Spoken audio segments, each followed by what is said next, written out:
EPA.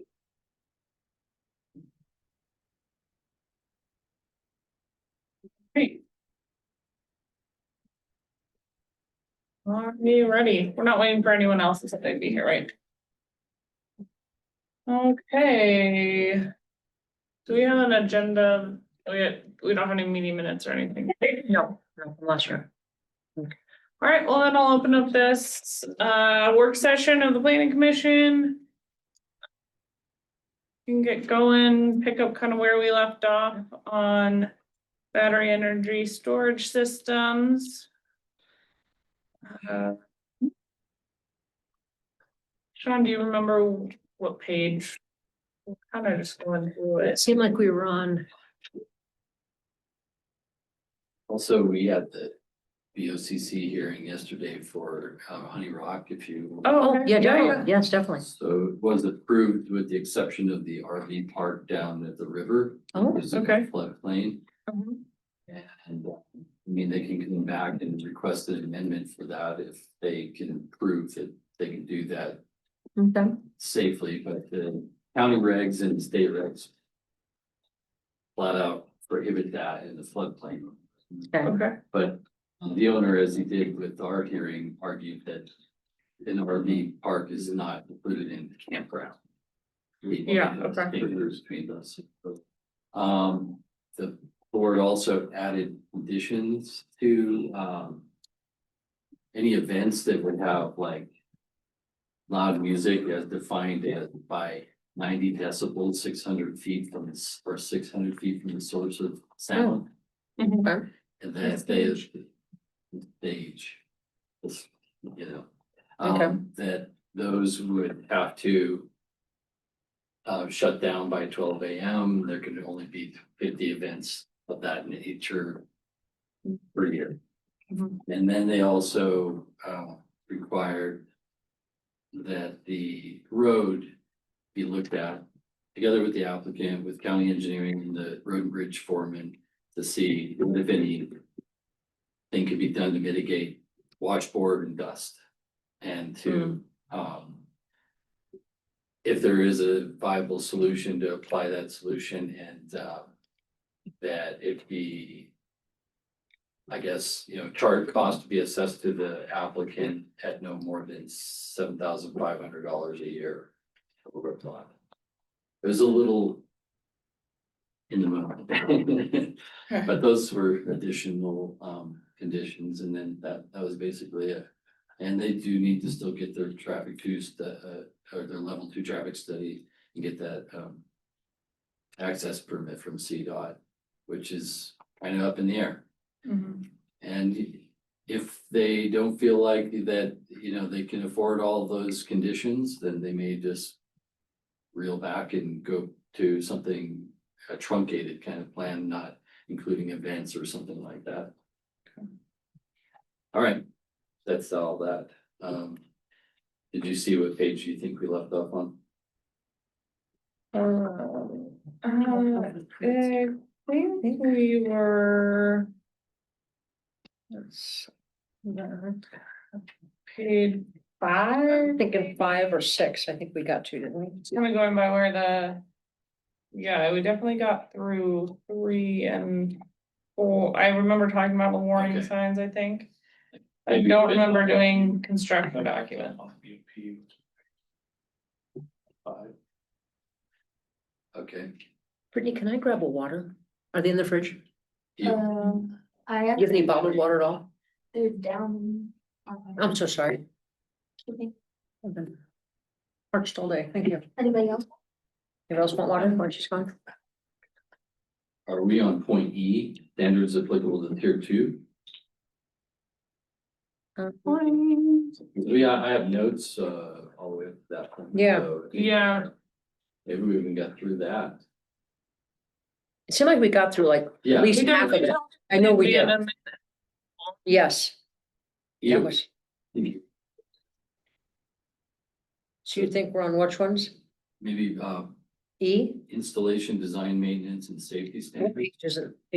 Page That's 7 of something. There we go. There we go. the top there. Yeah, I think it was, yeah, that looks familiar. Let me see before that. installation, design, maintenance, and safety standards.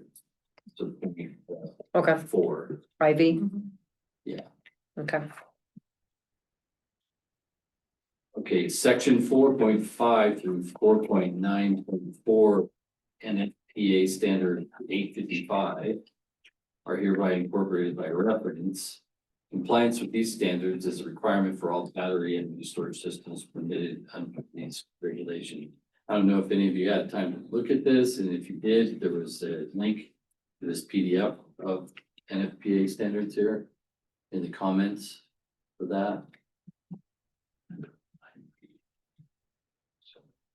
Do we want to look at that at all? It's let's see, section 4.5 through 4.9. It's pretty dense Yeah, stuff here, but it's not too much. I mean, 4.5 talks about combustible storage. 4.6 repairs. Do we want to look at that, any of that, or read that? so. No, I guess I was a little confused about sections 4.5 are hereby incorporated by reference, and then like the following things are directly taken from that, or Just those standards that are between sections 4.5 and 4.9.4 will be standards that are required of all battery energy storage systems. So again, you can see these regs up here, I got them Yeah. up there, I guess I'm just confused on like the verbiage of that. incorporated by And- reference. Yeah, That means that we are incorporating them as our standards. okay, okay.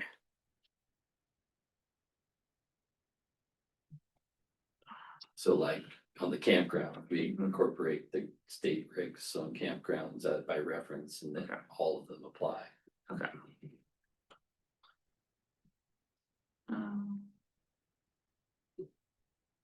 So, I mean, they cover a lot of, There's a lot of stuff that I feel like, great, someone else is taking the time to do these. I don't know what else there is to say. right? And Dan, so, Yeah. but maybe just browsing them, if you have a computer, give you a sense of what they cover. Mhm.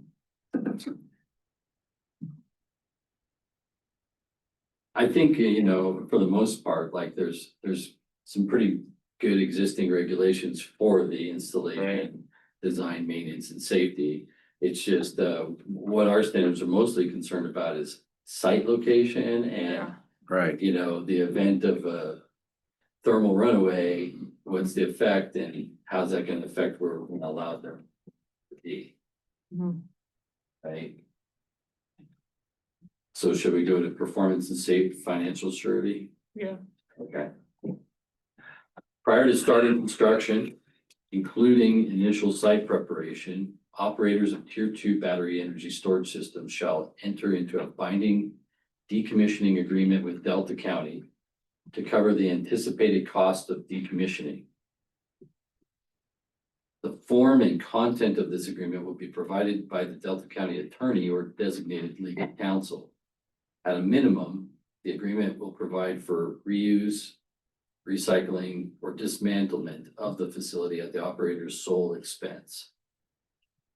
The agreement shall also authorize Delta County to draw on the operator's performance guarantee to cover the costs of any abandonment, hazardous materials mitigation, abatement, or post-accident remediation for incidents that related to the battery energy storage system when the operator fails to act within an agreed upon or reasonable time frame following an incident. That seems to cover a lot. Okay. When requested by Delta County, the operator shall provide a certified cost estimate adequate to cover the full expense of the decommissioning plan in current dollars. The estimate shall be prepared by a professional engineer licensed by the state of Colorado. Number 3, Guarantee of the operator's financial performance pursuant to the agreement shall be in the form of an irrevocable letter of credit, performance bond, or other instrument deemed acceptable by Delta County. Any financial instrument utilized by shall be unilaterally callable by Delta County, acting through the Board of County Commissioners without further agreement or authorization by any other party. Number 4, beginning with the first anniversary of the execution of the decommissioning agreement, the amount of the guarantee shall be increased on an annual basis based on overall inflation as determined by the Denver Aurora Lakewood CPI for the prior year. The operator shall provide an updated copy of the financial assurance without further request from the county. I assume they've just used that index as Well, one that's kind that's, of closest index we have. I assume, Yeah. yeah. But I did pass the question on to the consultant. And I did ask those other questions from last week, but I asked them too late to have gotten a response by today, so. Okay. I'll get those and I'll also do a revised version here, Dave, next time for a combination of tier 1. Yeah, that's fine. I just thought maybe I missed something because I was looking at my emails. I didn't see anything and then I thought, well, We're just gonna keep on going. okay. Upon completion of decommissioning, property shall be restored to a condition reasonably similar to pre-development conditions. Disturbed areas shall be reestablished to historic drainage patterns, and ground cover consisting of native and pollinator plant species shall be reestablished. And then number 6, the Board of County Commissioners shall have final review and approval authority of all decommissioning agreements. So that seems pretty sewed up nicely. I don't see gaps there. Do you? I question number 3 where the performance bond shall be unilaterally callable by Delta County without further agreement or, I mean, there's no trigger. They can just call it at any point. I mean, if I was on the other side looking at this, I'd want some kind of a trigger that, you know, you can't call the bond until something has happened or notice or something. I mean, it's fine for Delta County. It's very low. Yeah, right. I'm not trying to complain too much. I just thought somebody might question Yeah. that, but I can see that. There isn't a condition on that at all, is there? they can just at any point for any reason call It it. even says unilateral. I know. So Yeah, I mean, you can leave it in there because let Right. them say, somebody at some point would say, well, okay, you get to call the bond when this has happened and it hasn't been corrected within so many days. Mhm. That's what I'm used to seeing, but. I don't know if the other points like condition that It's automatically. like it's like pursuant to the agreement. And the agreement would presumably cover when some. I think it would tie up to number 1 because Delta County can draw on the performance guarantee when the operator fails to act within agreed upon reasonable time frame. I guess that's the other part of it. So I guess you gotta read them together. Delta County decides it's not reasonable, so we're taking your bond.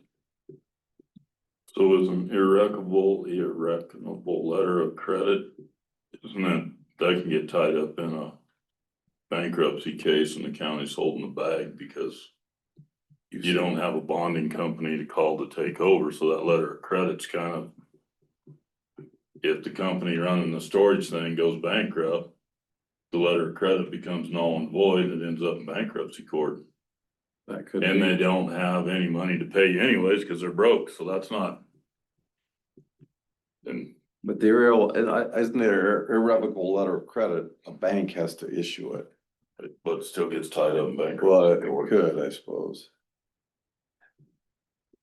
Yeah, typically issued by a bank on behalf of the buyer that guarantees payment to the seller once the seller meets certain specified conditions. This is The bond's easier to collect Mhm. on. Usually. All right. Put that then here. So you're suggesting just take away that as an option, Or just Just- consider maybe a bond instead. just. Just do a bond. bond and be done with it. Then the bonding company has to deal with the bankrupt company. But yet it's insurance, so they're set up to deal with the problem and then collect their money.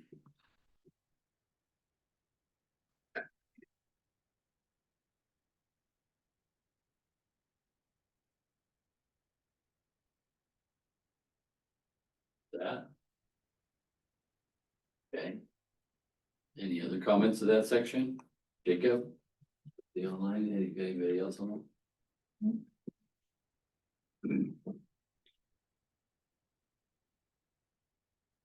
Right? On to the next section. Yeah, I think so, yeah. Yep. all right. Hazard mitigation analysis and plume model.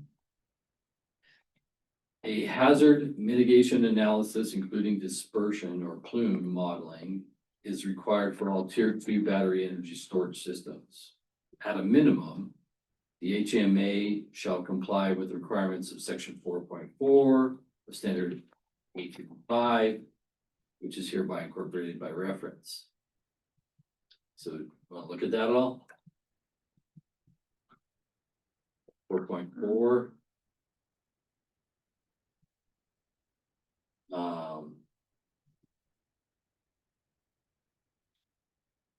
Man, that's so technical, I Yeah, don't there's a know. lot there. I think we just trust that it's good. Yeah, Okay. All right.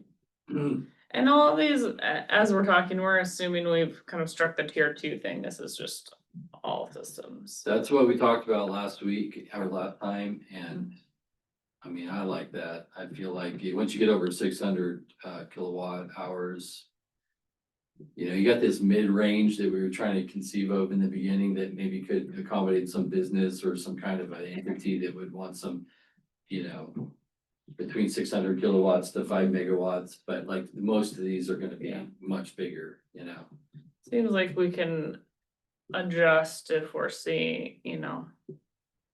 I just, yeah, We don't know what those numbers are, if we do come up with a bunch of applications that somehow seem like a different standard would be appropriate, it feels like, then we reconsider, but putting on kind of arbitrary numbers and regulations for a scenario we can't really conceive of specifically. Well, the 600 is indicated in the EPA. Yeah. That's where they start doing the plume modeling is 600 above. yeah, Right, And that's in the EPA reg, so. the okay, number- so that makes sense to just, Okay. It's what is established based on the EPA base. yeah, Start. And that allows for quite a bit of storage capacity, really. Right. I mean, a small business or something like that should. I mean, fall below that. yeah. Okay, Number 2, in addition to NFPA standards, dispersion analysis shall model and analyze a worst case scenario for fire and anticipated suppression activities at the facility and include project specific identification of toxins of concern for the facility type, assumptions of the modeled event scenarios, atmospheric and wind conditions typical of the site as incorporated in the modeling, modeled distance of dispersion with concentration levels referencing EPA acute exposure level guidelines and American Industrial Hygiene Association emergency response planning guidelines, and modeling utilizing Cameo or Marplot software, including description of methodology used, additional modeling utilizing other software may also be provided. And lastly, a statement of qualifications from the preparing entity and or individuals.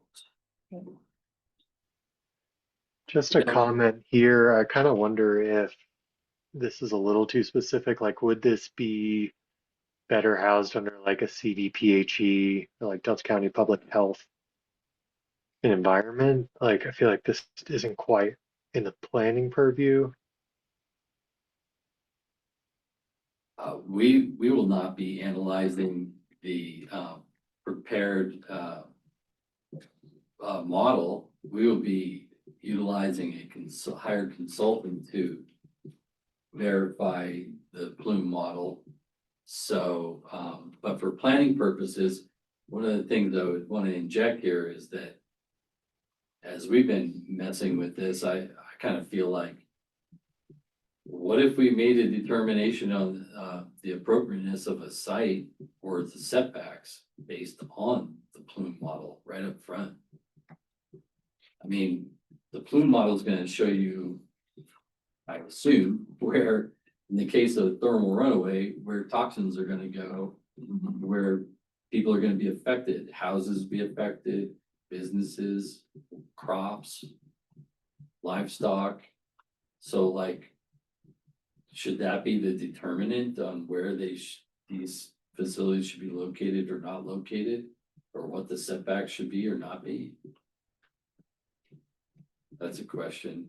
And maybe, I mean, I threw that question out to somebody that's a real energy nerd recently. And he'd be a strong proponent of these kinds of technologies. And he's like, oh, that's much too restrictive. But That's what I was wondering, Everett, from your research and the conference you went to, like, you know, presumably there's not a lot of places in the county where like there will be no one affected at all by this. Yeah. You know, if you're saying that these plumes can go for a long time. Yeah. You know, there becomes a quasi, not as lethal stage in each Yeah. area. And I would second Sean's opinion when we're talking about trying to select specific A20, A5, whatever. Really, that's not correct. It should be, if they come to a pre-application meeting with a plume modeling, it can overlay that area and it either eliminates that site or it doesn't. Good thing about the plume modeling is that's really what we're trying to worry about, is worst case scenario is the plume, because the fire will be contained through the outer perimeters and that's the fire suppression approach. The plume modeling can help you immediately identify if the selected property is big enough to contain the most hazardous parts of that plume. It's really, instead of us guessing, it's a very scientific approach that's non-biased and it's science-based. If you have a plume that obviously encompasses areas that are habitable or farming or whatever, it automatically should not be applicable as a site. I mean, my theory on that was, rather than trying to do A20, A5, A35, whatever. Or arbitrary setback distance. Yeah, the plume can really, you have our minimum setbacks that we're talking about for our perimeter fencing and our site designs. But the plume modeling will really be your best, truly unbiased approach to the safety and welfare of our constituents based on the exposure level and the containment area that they can keep on that property. And that would be its own self-limiting factor that we are not dictating. It's simply the plume is not safe in this area because it encompasses residential areas. So then you structure this so early on, the plume modeling has to come into play. Yeah, I Before mean, you even, required pre-application meeting before site selection. yeah, that sounds like it makes sense to me. Because instead of guessing, because that's our problem, with trying to pull our zoning and our varied landscapes, and again, it changes if it's on a hillside or a ravine or a canyon, all that changes that plume modeling. And what we're trying to do is guess plumes without the knowledge to really be arbitrary on what we're telling people is an acceptable site location. Well, but if you say, start out with A35, A20, rural industrial, and then the applicant has to zoom in on those three, then do the plume modeling in conjunction with whatever potential site they have. And then, Because that's the whole thing, is honestly, the thing I like about the plume modeling is it's non-biased. right, We're not being eliminating or encouraging anything. It fits or it doesn't. And I think that's a really good black and white approach to keep us in the safe. And also, this is beyond our knowledge. let's face the facts here.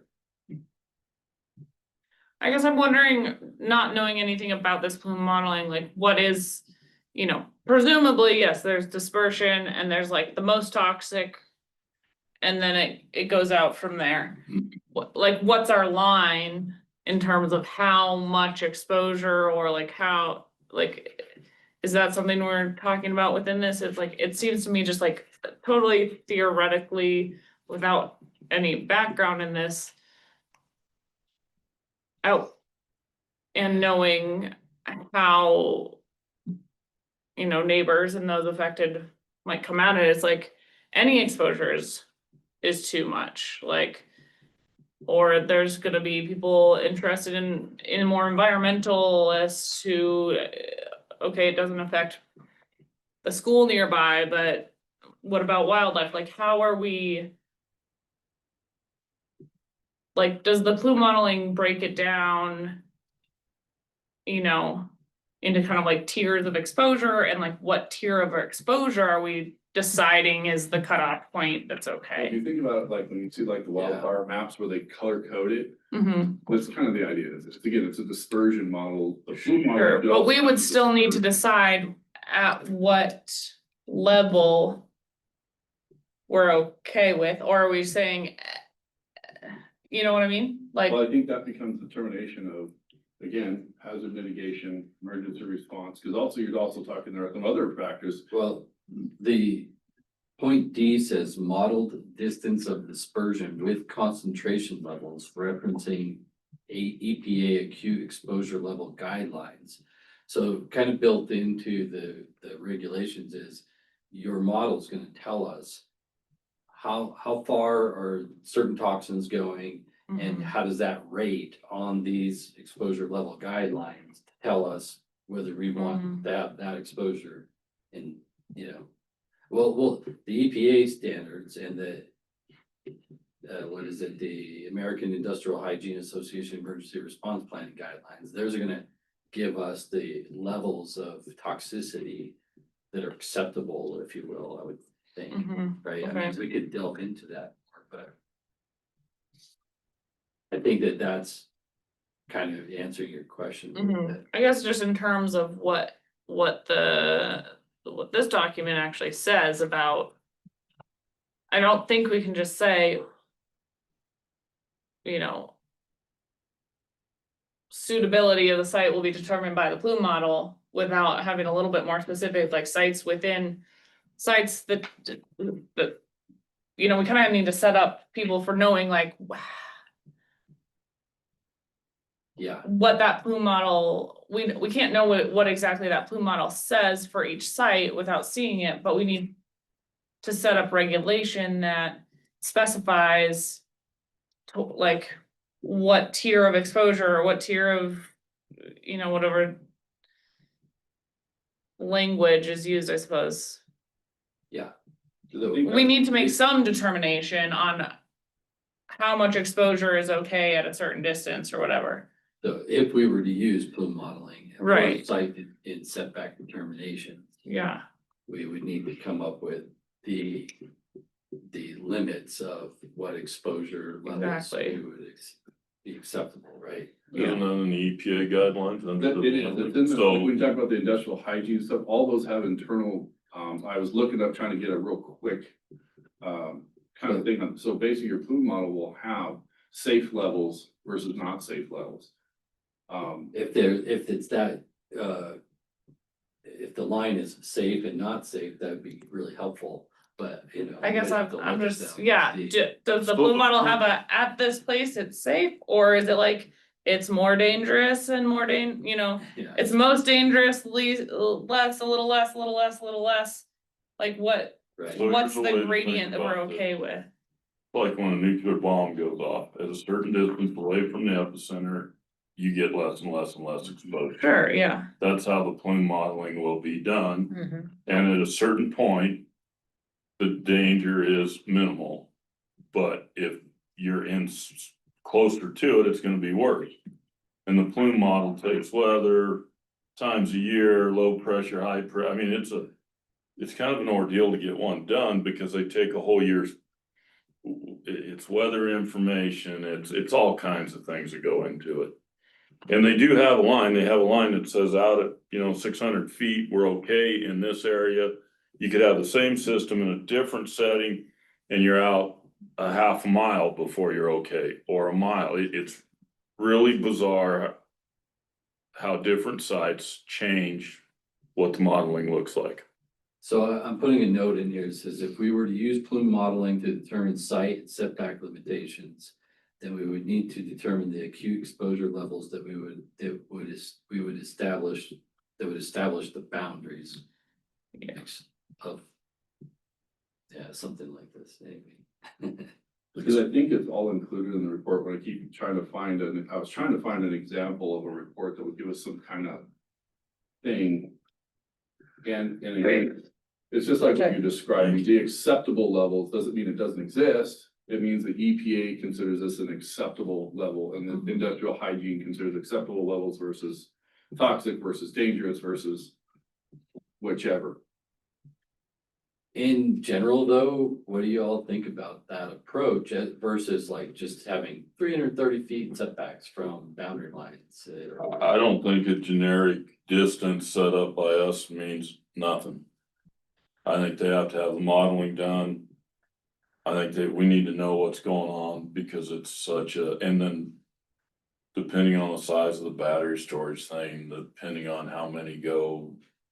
Well, that's another good question. Like, did they model just one container in a facility? Oh, no, they model the on whole. fire? I think they have to model the entire, they take a worst case scenario, as if all of these are The gonna go. entire thing catches on fire? Yeah, they're going worst case scenario where that thermal runaway then goes to the next, to the next, to the next. Right, so they start with worst case. And then they start it just a part and it breaks it down step by step. Or that could be I mean, there are mitigation standards to try to prevent. I mean, that's the key thing you're trying to do in the design of these things is to prevent thermal runaway from spreading to other modules. So, right, and then there is some, I don't know what the term is, it's called, it's like dust suppression, that they have to bring the plume down so it doesn't spread. They have, I can't remember exactly, but they do have stuff to contain the plume inside the area depending on how it's designed and built. And I know it also depends on the battery. So these batteries have different versions. And some of the ones that I researched actually have venting sections of the top of the container because they also can't, it has to vent or it will be a bomb. So it has to have controlled ventilation that allows it to open up, because if it doesn't vent, you've got an explosion. So no matter what, it has to vent. It can't all be contained. Doesn't that plume modeling also take into the effect of that venting of these batteries? Because even while they're charging, they do put off a gas. That I'm not sure, but I think that's part of it. So they have to have a ventilation plan. I didn't see it in here, but I think it's in the EPA application that they have to have some sort of ventilation. I don't know what this means in terms of like, if we applied that approach, if that means like there's nowhere in Delta County that we could be located. I guess that's what I'm wondering, is like, do we have any example, and again, it's like so dependent on the project and the location and the modeling, but like. Practically speaking, what does this mean for any application, for potential applications that come up? I think the purpose is to protect people.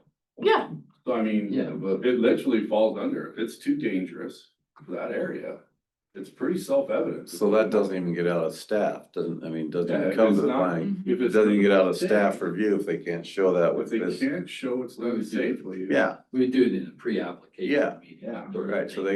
they gotta go through that hurdle before it even moves it along. Well, and if they prove it's safe and they got it figured out and everything's wonderful, it gets rid of the public comment issue where we're doing something that we shouldn't be. yeah, because they're gonna present all that to show that they can create that safety for the residents. That's gonna be part of their challenge for their presentation project. And so we're not sitting here trying to determine what's good, what's bad, what's not. The model says yes or no and we move ahead. Correct. And it's done by professionals way beyond our scope. Right. But I think we can say, you're not gonna do this in R1. Or A1, whatever, A5, still, I mean, you wonder about 820, I suppose. Yeah, cause A20's got 5 acre parcels in. Mhm. Is there any system that, of this That's size? about, all of our zoning has such varied Yeah, I know. parcels in it that, you know. Even the zoning isn't the Right, end of I it, don't think because zoning. Right, what is if it's the- on the edge of a res one zone and it actually is 30 acres, cause that's how our zoning is, and the plume modeling shows it goes all the way that way and not towards the residents at all. Is it really a zone specific thing? Yeah, That's why I, I don't Right. believe in doing the zones, and I think our setbacks would be guesses. Well, and these models can be. You manipulate, you would probably wanna request that they turn in multiple models, different times of day, different atmospheric conditions, otherwise they're gonna run the one that's most favorable to them. No wind, in the middle of the night. Wouldn't is saying instead of a 40 mile an hour wind in the middle of summer, and stuff when it's blowing right over here. I think that's a consideration, but. okay, do we need to add that then? Because right now it says, you know, analyze a worst case scenario. Then, point B is assumptions of the modeling advanced scenarios, so like they have to make explicit what the assumption. for the Yeah. model. And that's through, I'm reading it, that's through the EPA guidance for any plume. They have to show worst case scenario. So the big one they're putting in, Craig, that is supposedly gonna replace the power plants when they shut them down next year. It's 30 miles from anybody to meet this modeling, anybody, anything, anybody, Did they have that requirement for it? yeah, it's kind of it's And how big is that? Do you know how? it's retarded. And I mean, they're trying to put, so you know the two big power plants in Craig? Yeah. They're trying to put enough solar panels in and battery storage to replace those. Because they are scheduled for demolition in 2027. But presumably that's a very large system It's that needs huge. to be 30 miles from anything, you know. But, I mean, But they did do plume modeling on it, do you know? Be interesting to see something like that, to see kind of what these look like and how far they Right. can reach for a facility that size, and then just to get some. and they have a lot of mitigation in place. In case something goes wrong. Where they can help bring that stuff back to Earth, you know, so it doesn't travel so far. So Chris, do you think we need to add multiple, like it just to request, you know, not just one model, but like multiple models of like, you know, the three most dominant kinds of, I don't know how to express it. I mean, C is atmospheric and wind conditions typical of the site as incorporated by in the modeling. Yeah, Maybe we add there including like. Including you know, seasonal variations and was, wind patterns or.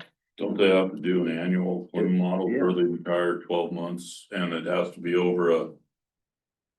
You guys gotta answer this question, because I think the plume modeling isn't for one day, it's for the entire year and over a 10-year Right. period of weather patterns, but I don't know any of that for sure.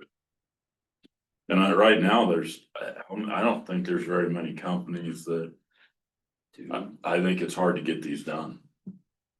Well, that was one thing I was gonna bring up in section E, that John Roxbush had put in Cameo and Marploth, but that is very basic software. Cameo is just a list of that chemicals that. But in Marploth, you have to like pick individual chemicals, which these are gonna have hundreds of different chemicals, so that's not a robust. It's free software, so you need to they need to hire a professional, and they not get on a free set of software, so I would think that we I'll need. get on a free app on your phone, come up with some Bugs Bunny picture. we're gonna have to contract somebody who knows how to read these things and determine whether or not it's adequate or not, too. How do you presumably down the road monitor these things if the rule says it can't be within 30 miles of any development? How do you regulate that 30 miles of development from now and time? To know that there needs to be Let's say that the then comes in, you know, whatever there is there, it's like if there's a waste treatment plant next door to you. You're buying property knowing that. The, Put an affidavit on the property, so when they Yeah. do a title search for closing, they know that, hey, you can't build on this land. Or you're building land. Right, they own the ground around it, they own it all. Cause I don't think there's any possibility. I don't think we can expand this to deed restrictions on neighboring properties. But there's Just at least leaving be that all. That goes back to, if you build your house next to a solar plant because the property was cheap, you accept the responsibilities. But not even. Well, we got development. safety concerns that you will fall back on the county. That's So even though you can buy a lot next to the solar plant, we have to be proactive, not reactive, so that we don't end up in a lawsuit. I mean, you could put a GIS layer. You could put a layer on GIS that would show that range, but like. Everybody owns property around there. Gonna be like- That's what I'm saying, the site selection. We So can paint the- those toxic areas on that. The two biggest solar farms, or whatever you wanna call them, we have here is the one at the old LP plant and the one out here in Peach Valley, right? Do we know how much electricity there, cause I'm assuming that's the first two places this is headed. What are you talking about? The solar thing out here in Peach Valley and the one at the old, 80 megawatts, right? Chuck, well, you know, there's 80 megawatts. I Yeah. think that's right. Yeah, Huh? I think that's right. yeah. so do we know what that translates into? You as a battery storage facility size, Yeah. I don't. Look it up and somebody do AI, Well, and even then, that, 80 what, megawatts. cause again, Megawatt that hour. still goes on the developer, they have to present that, it's not for us to figure out. Well, no, but I mean. I guess, how many of these are gonna end up in Delta County, period, because this is a whole different. Which is, that's the point of what we're doing. But some of these will not be able to fit different locations, there's nothing we can do about that. The key here, you have to contain the most toxic areas of that plume modeling on one property, because you can't be doing deed restrictions on other people's property, No. because you bought the property in the middle. Right. If it can't be contained solely on that property, it's not a Well- site that can be used. Yeah, so if somebody were to present and show that this plume modeling is gonna exceed the boundary or go in the, then it's a Yeah, no-go. you just can't do it. And they gotta go someplace else. Well, that's. I mean, if we don't, Yeah. if we don't say that in the first place, we're gonna get these rooms full of all the neighbors saying, how dare Yeah. you put something in that That's what could I'm worried about. kill me. Well, and that's where. Well, that's a way to put it there. That's the whole point, is these guys have to provide proof that they can operate safely within this area. Well, or devalue my land, cause I can't Mhm. sell it for anybody Yeah. to develop on it, cause they're gonna be under this. That's why I think the pre-app and do it that way. Is gonna be your proper approach. But our approach is only supposed to be safety, not opinion. Boy, though, I mean, people are gonna wanna look at like, what would this look like for like a facility? For a facility handling a megawatt, 80 megawatt hour kind of generation facility. What would that mean? Like, how much territory are we talking about? We get some pretty big wins here, Mhm. Well, Is there anywhere in the county then that we'd be able to have these? you stayed there. Like the one up there, they had, it still is an ongoing ordeal. But it's almost built too, so. And I mean, if it were like for DMEA, it's a co-op, we're all benefactors of this, There's gonna be pressure from the other side to have it because it's, we don't have to buy energy outside. I don't know. Shall we keep going? Well, I'm Yeah. just looking Read at into what the you weeds got there. here with the worst case scenario Hmm. for fire and, I mean, So here's another place to go find some information. Bill Gates is building a nuclear reactor in Utah. A lot of this stuff had to be done for that. So the state of Utah will easily share with you all the information on what's going on there and how they determined it. And once again, it is built in the middle of nowhere and should come online shortly after the power plant's in Great or tore down. Well, let's read point 2 here. This is interesting. Yeah, On the tail of it. Additional public notice required. Yeah, yeah, I saw that. The That's HMA for a Good. project includes a model dispersion dispersion. with offsite concentration levels exceeding EPA or AIHA guidelines. So offsite, right, off of the property that's being built on. Public notice of the proposed project shall be mailed to all property owners within the model dispersion area.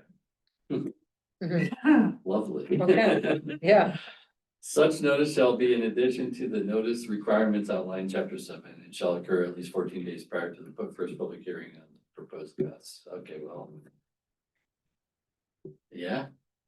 I mean, that kind of seals the deal. It's like, well, they're gonna be. Well, I mean, I think we're saying we wouldn't even be looking at it. Mhm. It wouldn't even be a hearing. If Because it It should would be show. pre-authorization. If we proposed that, this would go away, right? It'd be like. If it falls on somebody else's property, we're not gonna have. Well, I didn't just say, I yeah, don't know. so you strike that and say if, If your residence, farm, ranch, whatever is not in a safe area, then you can't build this thing. You know, if your plume modeling shows that just because you only got a 20% rate of being affected by this, you know, these need to be put where as the plume model goes out, we're at 0%. So this would just become obsolete if we went that route. Cause there are still places in Delta County to put these kind of things, even if you use that modeling. mhm, And it also just might restrict the size, because again, this is based on Right. worst case scenario. right, So the smaller, the less the impact. Then they may have to send their solar power to somewhere else to store the power. Or they can do smaller patches that are further spaced apart. Right. Whichever. But you know, everybody in the county is gonna come in here and be pissed if we let this go in and it screws up your property or puts a hazardous condition on to the ground that you own. Yeah, what would that do to your insurance rates? I wonder, is that Hmm. affected? I don't know. No. they wouldn't be pretty.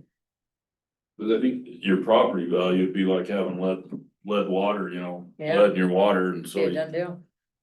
I I think mean- that's also part of the whole plume modeling is when you talk about what's its distance from critical infrastructure, water sources, and all that is all implicit in this whole set of regs. They still have to follow the regs too. That right. doesn't mean just because there's a residence, but they're sitting by our water supply. So if we get called to a electric car fire, we have to mask and gear up before we leave the fire station. We are not even supposed to get in the truck and head into the situation and then mask and gear up. We're supposed to do it before the truck leaves the fire station. Mm. That's the new guidelines.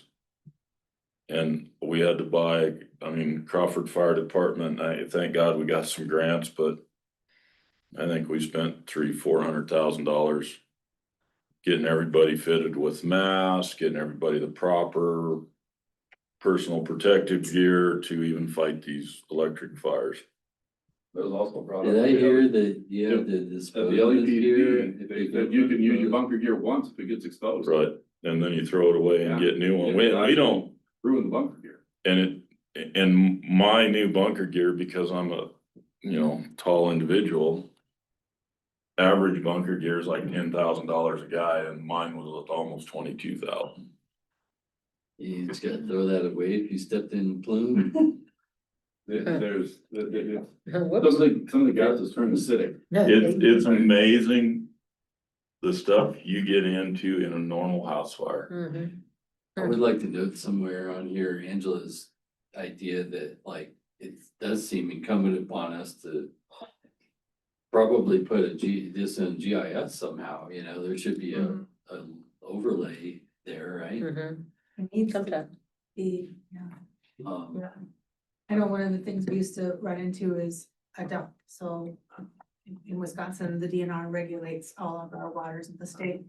And an old dump that's no longer in service, unless you have institutional knowledge that that dump is there. A Right. lot of people don't know it's there, and it's restricted where that, you know, how far you can build from that, because it could be water contamination. And, I mean, we would run into this where all of a sudden the developer was building a subdivision right next door to an old buried dump. So who maintains those records? Where is that kept, and who is keeping track of all that? Cause this is far more serious. And you could come into problems for putting it on a public GIS map because it could be considered critical infrastructure. And the locations Oh. and conditions are protected.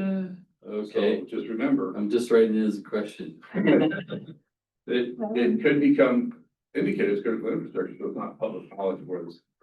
Or make it a bomb. We don't require site plan review, so if somebody all of a sudden, how would we ever know?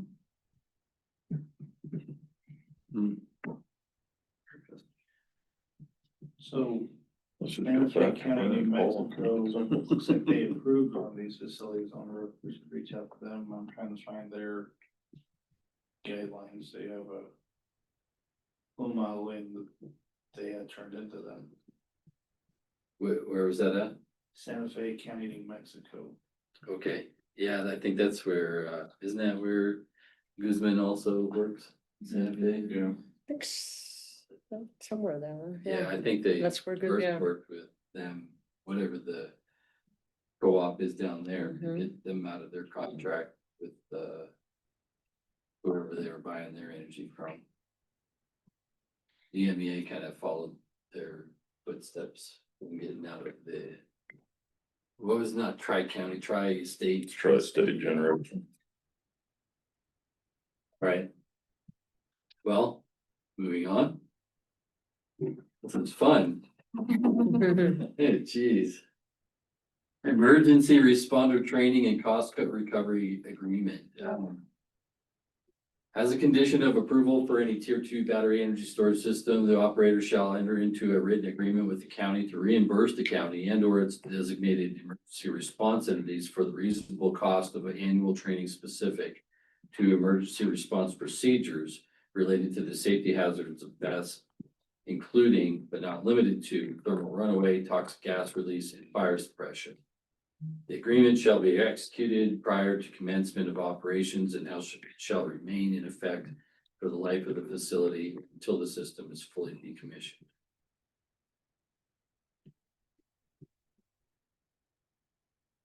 So what happens if one of these goes into place? And they're responsible for covering the cost of the annual training? And then another one goes in. Are we doubling, or did they doubling the costs? Are we splitting the costs? That's a really good. Who's, good you know, it's kind of like the issue of, or, you know, the question of development pays for itself. It's like, yeah. okay, but then everyone afterwards, it's either getting a free ride or we're doubling and tripling up on that.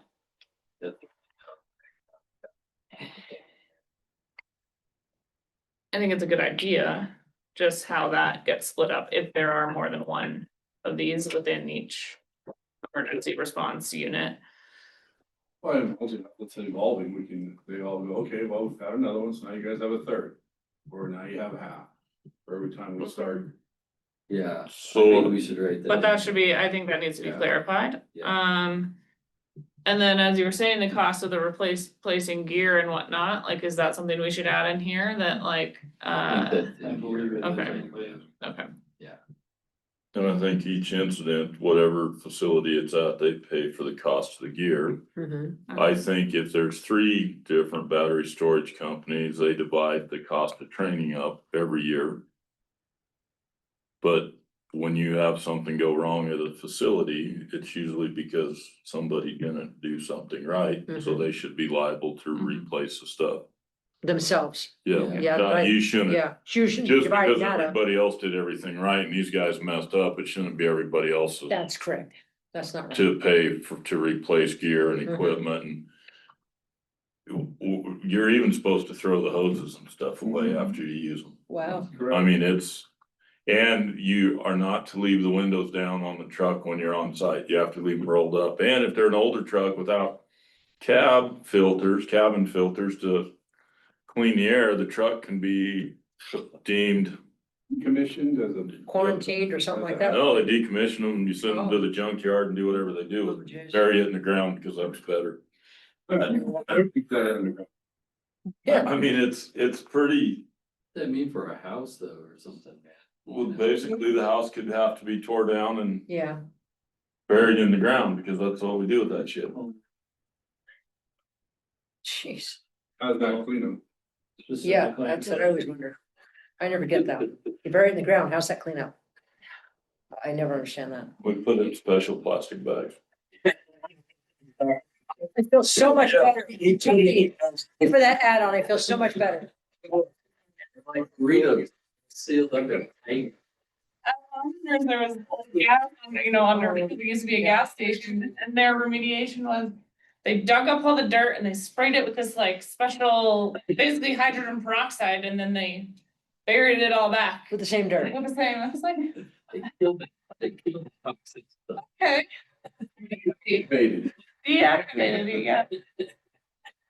Okay, so I wrote on there, gosh. if multiple facilities come into the county training distributing facilities, this would not apply to the recovery.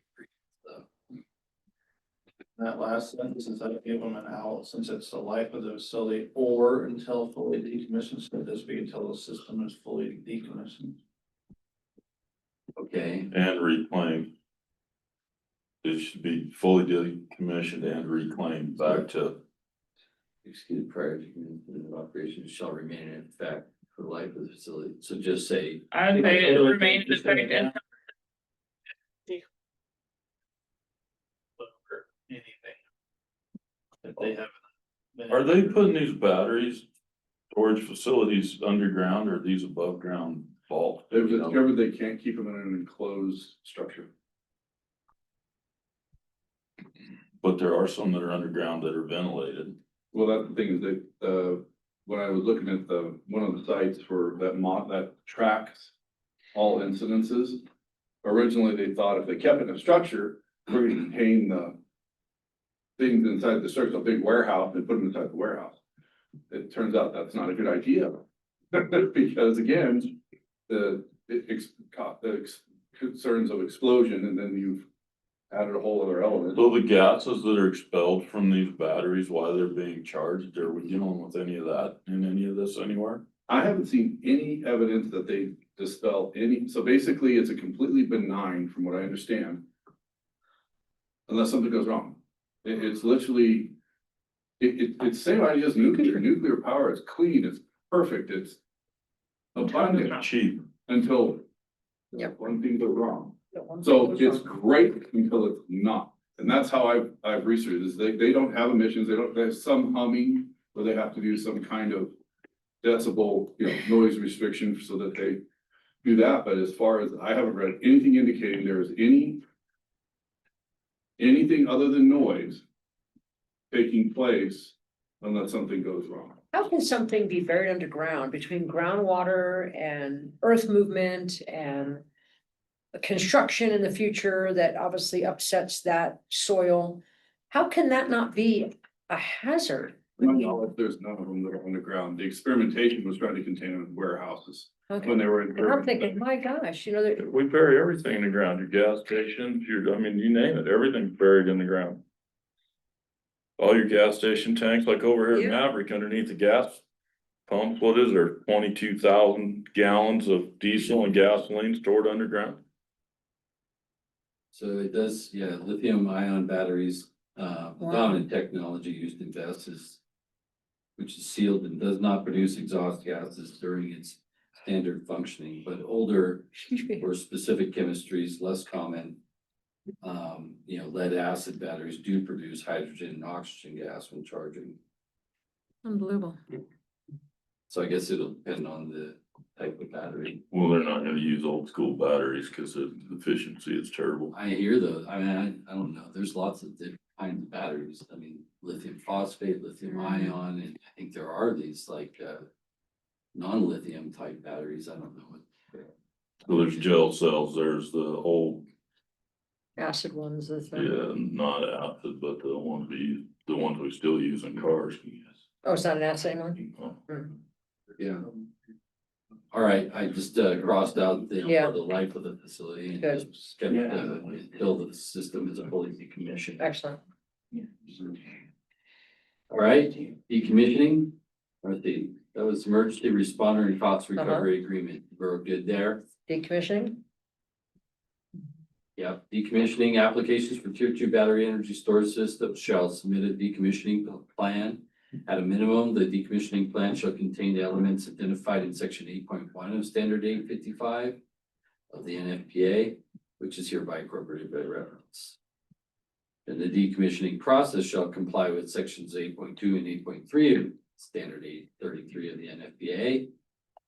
And then number 3, unless otherwise agreed upon, the operator and county decommissioning, agreed upon between the operator and county, decommissioning shall commence within 12 months after power production storage has permanently ceased and be completed within 12 months from the start date of decommissioning reclamation work. That's like 2 years. Take that long. So it sounds like. All right. It won't take that long to get the application done. Thanks, Tony. Oh, my gosh. All right. The Board of County Commissioners shall have final review and approval authority of all decommissioning plans. So anything there? I think they need to have a decommissioning bond, a reclamation bond, and they need to submit that at their application process in the beginning. Isn't Yeah, that would what they- you set up above? Because otherwise, if they walk away. That is a performance bond, and reclamation and decommissioning bond is a separate thing. I agree. I am agreeing with that one.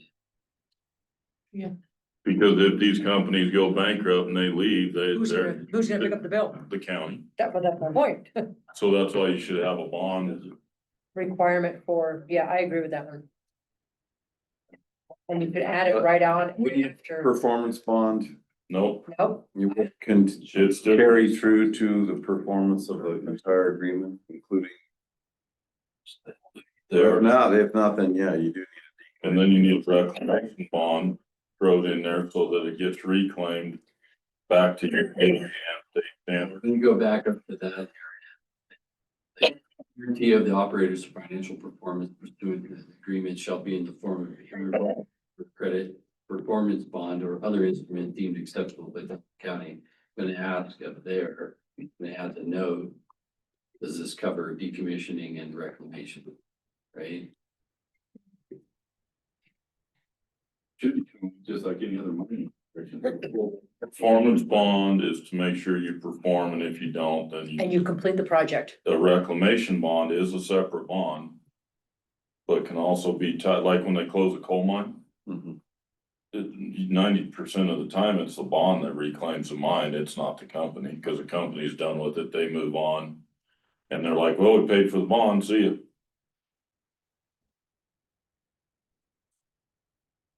And it's common, I don't imagine these are 100,000aires, these are No. probably billionaire companies, they'll just defunct the company that was running the battery storage thing, move on, and then the county's stuck with dealing with it. Well, and the reclamation bond, the definition is to ensure that the land disturbed by mining or similar operations will be restored to its original or an acceptable post-mining condition. We have that in our language in the, Okay, well, we just want to make sure. I think we got it in here too, just went over that. yeah, it was it's in the best, right? Okay.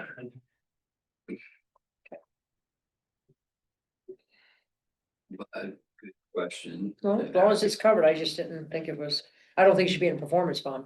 I don't think, because it's not performance.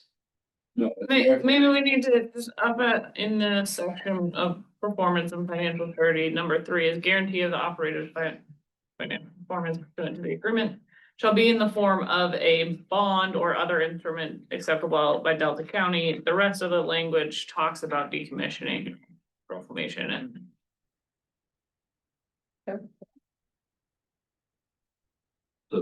Just take out irrevocable credit and take out performance. Performance. I mean, that makes it at least a little bit more up to Delta County to say what kind of bond we think they The need. performance bond, that's a guarantee. Well, yeah, Right, but we're saying we may need more than just a performance bond. If Mhm. someone comes in here and says, well, your code says all I need is a performance bond and not a decommissioning bond. Not a well, reclamation. reclamation bonds, now you're really in a Yeah. pickle. Then you're stuck with this mess when they decide to go That's home. right. Cause I think it's a good point, you gotta have both, you gotta have You get a performance bond to guarantee you can run the facility while it's opening and operating. If you go bankrupt, Delta County can call the bond due and we can hire people to run it and keep it alive, so we don't have a catastrophic failure. Which that's what the performance bond is for. The reclamation bond is to clean up the mess Yep. once it's decommissioned, and you can also get a decommissioning bond.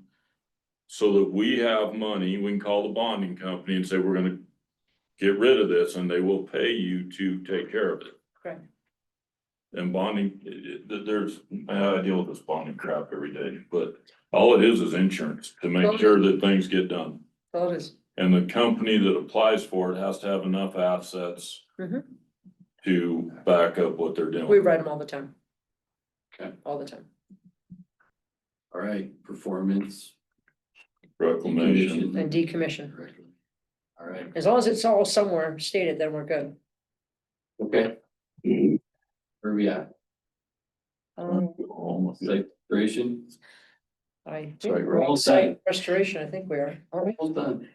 Yeah, And then site restoration.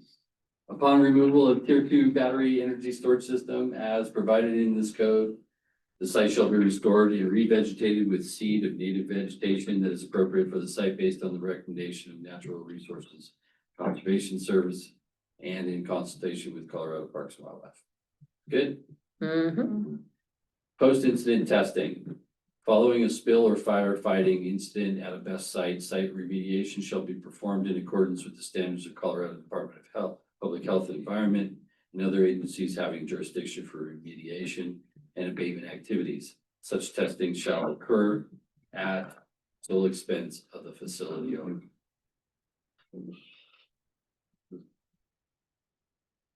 Relationship to other standards. These use specific standards have incorporated. Did you have some, Chris? I'm sorry, I think when it says Department of Public Health and Environment having sole proprietorship over the jurisdiction, whether it's safe or not, I don't know that they're qualified to make that determination. And if we need to add and or EPA. Yeah, or EPA. I Or- think you want a couple of three-letter acronyms for for, It says CDPHE and other agencies having jurisdiction for mediation. yeah, but other agencies, my neighbor said I'm an expert for it. No, having jurisdiction. Can't you I think put, that'll be our determination. can't you Theirs. put Delta County Health Department in there as part of the deal, and then they can have. Not that we're qualified, but at least they can They can. hire somebody that's qualified, you know, I don't know, I'm just throwing stuff out there. I'm just thinking EPA is federal. Yeah. And I like the fact that it's federal, so it won't be a local determination. It'll have to be incorporated with a federal accreditation that it's safe. But they're all getting fired, so that's not gonna work. There won't be any standards. The EPA by the time any of these get built. I'm laying everybody off next week, so we're all, you know. What these come down. moving right along. Yeah, Jared, do you have this open? Do you, when you I'm have this going off with version open, you can write in there. What you think, or as a comment, you need to have some other type of agency.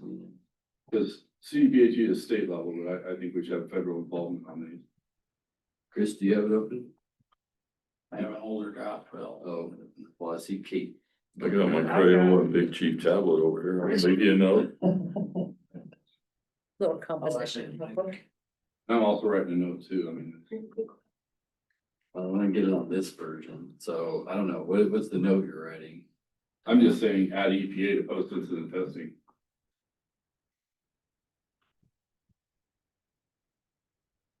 I don't know, yeah, Does TDPHE and or EPA have standards? Cause this is saying that the remediation needs to be in accordance to the standards of, whichever acronym you choose. I think EPA does, I don't know. Yeah. I don't think Okay. DPH falls. We would have to go through their. Yeah. If DPC don't have to. Cause we know EPA has it, cause they wrote the whole 855 best right. Well, or EPA wrote it. Yeah. It could, yeah. all right, noted. Relationship to other standards, these use-specific standards have incorporated sections of the NFPA standard 855 by reference. In the event of a conflict between the land use code standards and the NFPA, the more restrictive standard shall control as determined by Delta County. Where conflict exists between adopted fire protection district standards and the land use code, the Board of County Commissioners may choose to approve an alternative design which accomplishes the purpose of the section and provides an equivalent benefit to the development. What does that mean? Means the developments get some special perks.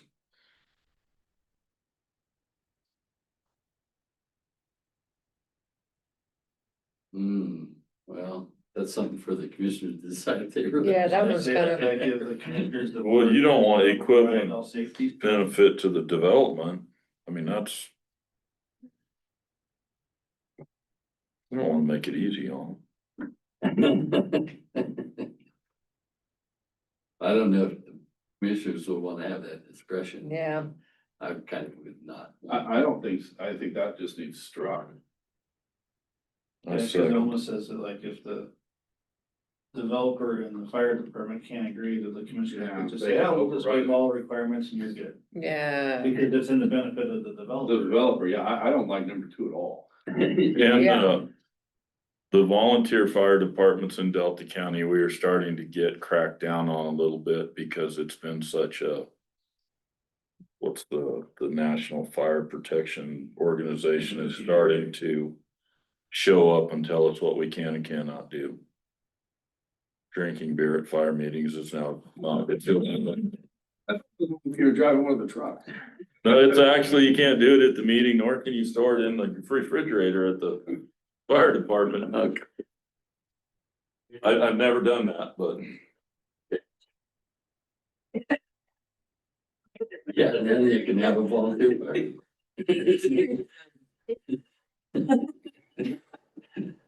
well, it's actually. One of the fire departments got caught. It was pretty bad and they showed up to a fire drunk. It was really interesting. It has happened. It has happened locally. Wow. Yes. Thanks. Yeah, it was, Thanks. you're like, wow, this is a. This is the end, really. So water supply for fire Digressing, it suppression. needs to be. All tier 2 gas sites shall have a water supply for fire suppression purposes. The quantity of water required for the site will be calculated by a professional engineer licensed by the state of Colorado. The quantity shall be sufficient to serve for the fire suppression demands of the worst case scenario modeled in the hazard mitigation analysis for the facility. And access to the water supply shall be via on-site hydrants and have connections compatible with the equipment of the applicable fire protection district. That's pretty good. Well, that means they have to store that water on site. Store it or have access to pipe, which we don't have many places for that. but- Most of the domestic water companies in the county do not have adequate water. Like the diameter or the. We had a fire in Crawford and we went through, a 1 million gallon storage tank. We went through 500,000 gallons. In one deal. And what does that do to the water supply lines? If they were to try to have hydrants, service that. Well, like if it was right now when they're shutting the domestic water off in Crawford, they'd be emptying. So if we have a significant fire in Crawford. Cause they're starting that project tomorrow. And they're shutting the springs off tomorrow. And so the only water we have in Crawford is what's in the tanks. If we have a significant fire and we rely on that water. The town will be out of water. So my thinking is they need to have this water on site and not rely on a domestic water company to supply it. That creates another problem because that has to be pressurized water because we rely on pressurized water at the fire department to push it through. We can pump, or some of our pump trucks are pretty good, some of them not so much. We can pump water, but if it's overly deep or it's too deep and we've had some issues. Above ground water storage is easier for us to use, but then there's some other problems with it. How does this relate to, Everett, you were saying that the actual fire is not being suppressed by Is the water, it's the perimeter that's being protected, is that a? Is that's, well, that's why, and I just want. So we do put water on electric cars when they're on fire for dust suppression to keep the temperature down. But all the water we put on that fire will never put it out until it literally burns itself out. But we do use the water to knock the plume down, Or keep the spreading temperature over it. down. Yeah. So because, and not here, but in Junction, they had to drag an electric car out of the garage into the street. And the heat from that electric car caught the house on fire next door. Why they were spraying water on. And if you read that, if you read this section here again, on number one, the site shall have a water supply for fire suppression purposes. The quantity of the water required for the site shall be calculated by a professional engineer licensed by the state of Colorado. The quantity shall be sufficient to serve the fire suppression demands of the worst case scenario modeled in the hazard. So what you're talking about, that first paragraph says, if it's on site, it has to be then be able to be delivered via hydrant. So I think it is saying what you're saying. They need to know that they have enough water for worst case scenario, and that's in that first point one. And some of that water stuff will go back into this plume modeling stuff too. And how quick the fire department can respond to keep the plume knocked down. I mean, it's. There's, and our fire departments around here, bless everybody's hearts that's on one. When you get called out of bed at 2 o'clock in the morning to head to the fire department, there's not too many. Unless you live next door, nobody's in a huge hurry. We get there just in time to save the foundation. And that's So There's several sections in the 850, the NFPA code 855 about water supply. There's a whole section, and there's another section that talks about sprinklers, and it talks about source of water for fire protection must be provided, and then it references NFPA or other NFPA codes as well as the International Plumbing Code, and So do you think it'd be sufficient to just reference that? As opposed to writing our own there as well? I mean, our concern is that we have unique water situation in our area, right? That we have insufficient water supply through water purveyor pipes. So that a hydrant just hooked onto a water purveyor doesn't mean that, oh, we got water. It has to be assessed, I guess, on a case by case situation. Yeah. It takes an average to put out an average car, electric car fire, a small average car. A minimum of 10,000 gallons, and again, we're not putting the fire out. But that's what's required for suppression, yeah. That's just to keep the buildings next door from burning down and stuff like that. It's a minimum of 10,000 gallons of water. And the one I've been around, our tender hauls 8,000 gallons, we filled it up 4 times. So I guess it's just incumbent upon this professional engineer license in the state of Colorado to prove that this is gonna be sufficient water supply in all, But Delta County should have some way to say, we do not agree with your assessment, we would like to have more water on site. And that's why you Because need that. some professional engineers can be bought. Don't smirk. That's why I think we should leave the language in. I mean, yeah, it is covered in 855 to their thing there, but us doubling down to our unique situation is important for us to be able to protect based on our water specific problems. So basically, we will be protecting the community or structure next door to it. We're not gonna actually extinguish any of these fires. If you live on the coastline, and this came out a couple of years ago, you are to get the vehicle cool enough and manageable enough to put it in a container, shut the doors to steal the oxygen from it, which it still will not extinguish the fire. And then they're dropping them in the ocean.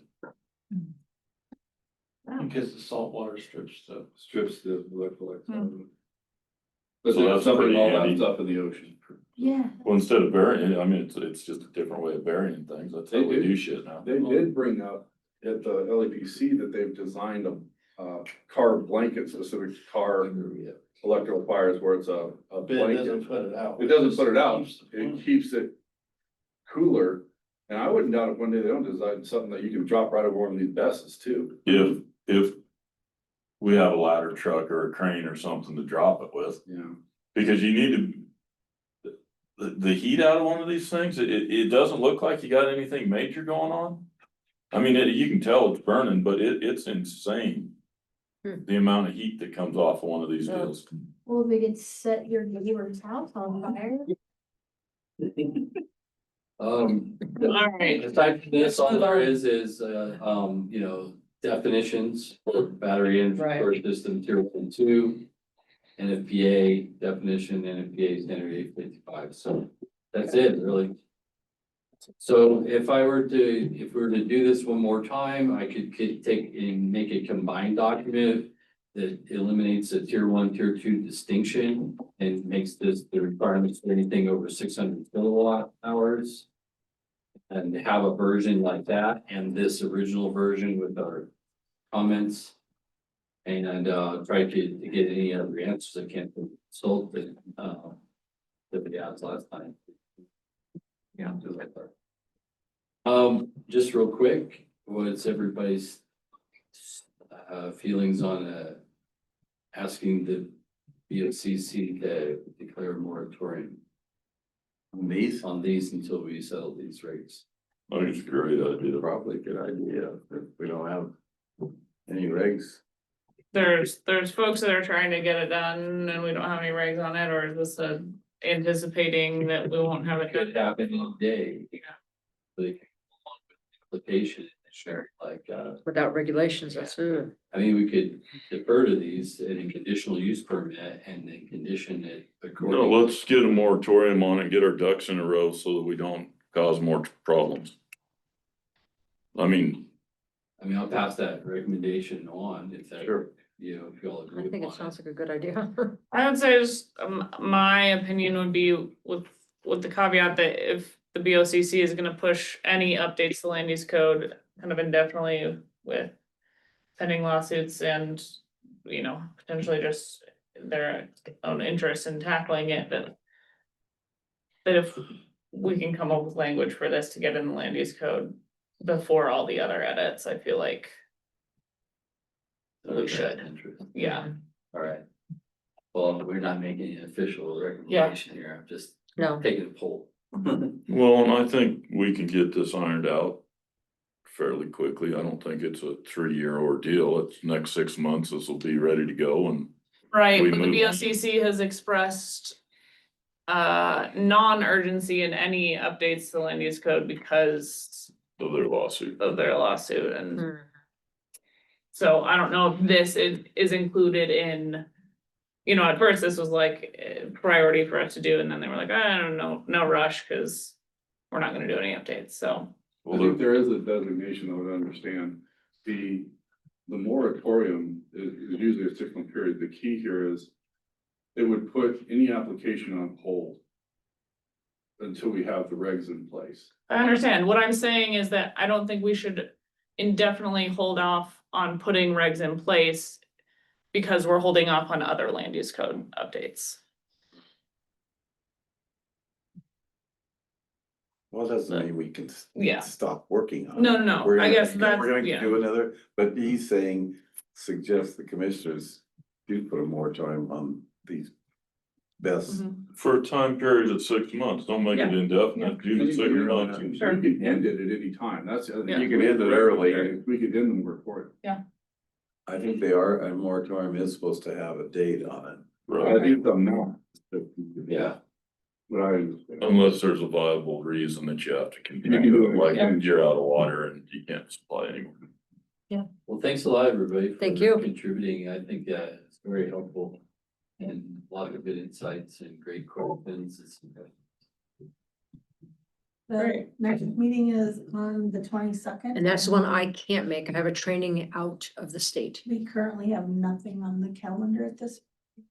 We have, in order to be able to even have that meeting, we'd have to put notice in the paper by this Friday, so So we would that's have to not- have something. Yeah. in the Yeah. next So is there 2 days. any need for that that meeting? So, I do have other land use code revisions to talk about, but we don't have to. We could. you guys can try to email me, but I'm gonna be in and out of town quite a bit for the next, till almost the middle of December. So, Okay. and I'm not gonna take my computer with me. Okay, Good for you. so the 22nd, is that meeting still on, or are we thinking about not having it then? I won't be here for that one, I'm sure. It would only be a work session though. Yeah, well, there'll be 2 of us for sure gone. That's why I'm just asking. It's whatever you all decide, but Could skip one, too. up to you. And then in November, we'd only have one. That's right, on the 12th, because of Thanksgiving. Mhm. I mean, unless we have this. Or, Meeting. Well, but the day before the Thanksgiving, you would have a meeting? Yeah, let's hope not. Well, yeah, Do we have any applications in process that are, We do have one that could potentially come up here soon. Yes. December would Is fall. that it? So potentially November, December to only have 2 meetings like normal. Yeah. I don't, anything It's getting really. turn into. just don't have anything to do till after the first of the year? There, alright, so it seems like we could. skip the skip 22nd. The 22nd, there might even be more openings for work sessions if nothing, or if not much comes up. For our November, December meeting. So I got a dumb question that doesn't pertain to any of this. Are we adopting those Colorado's fire codes in April like we're supposed to? The week. You had to go there. Well, no, because this leads into another question. Do we have to adopt them and are we going to? It's a slippery slope on recorded. Yeah, Okay, so, private conversation. all right, yeah, I don't know.